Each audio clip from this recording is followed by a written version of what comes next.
ஆஹா சூனா போனா ஒவ்வொருத்தர் இருக்க வேகத்தை பார்த்தோம்னா அவன் அருமை பெருமைக்கு ஆபத்து வந்துடும் போல் இருக்கடா. ரொம்ப கவனமா டீல் பண்ணி ஆட்டத்தை கலைச்சிடுறாசா.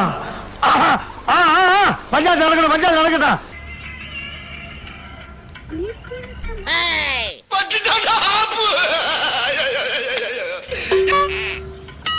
என்னை வச்சு ஒண்ணு காமெடி கிமெடி பண்ணலையே. என்ன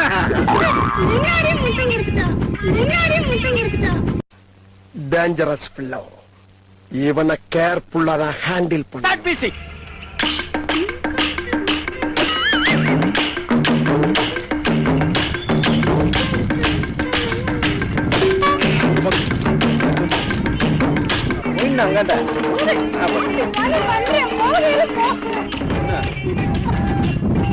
ஆட்டோ